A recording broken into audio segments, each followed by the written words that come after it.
சிறைக்கு போனால் பெருமையாக இருக்கும், சிறை நம்மளை வந்து வலிமைப்படுத்தும்னு சொல்லி நினைக்காங்க. அரசியல் கைதிகளாக சிறைக்கு போகிறத பற்றி தப்பு இல்லை.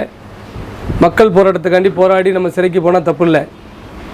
குற்ற வழக்குகளில் குற்ற செயலில் ஈடுபட்டுட்டு இளைஞர்களை சிறைக்கு வந்து போகக்கூடாது. உங்களுடைய வாழ்க்கையே வம்பாக போயிடும், வீணாக போயிடும்.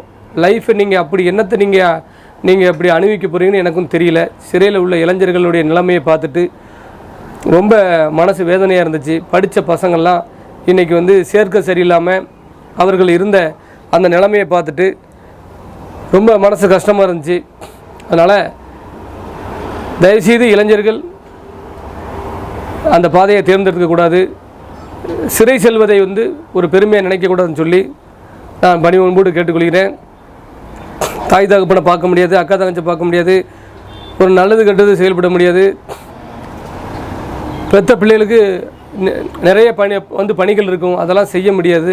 இதெல்லாம் உங்களுக்கு வந்து நீங்கள் அவங்களோட இருக்கும்போது உங்களுக்கு தெரியாது. அவங்கள விட்டு நீங்கள் பிரிஞ்சு குடும்பத்தொட்டு பிரிஞ்சு சிறையில் இருக்கும்போது தான் சிறைக்கு வெளியே என்ன நடக்குன்னே உங்களுக்கு தெரியாது. பற்றிலாம் அப்போ தான் தெரியும். புரியுதா உங்களுக்கு? அதனால் இளைஞர்கள் அந்த பாணியை வந்து கடைப்பிடிக்காதீங்க, சிறைக்கு போகணுன்னு நினைக்காதீங்க.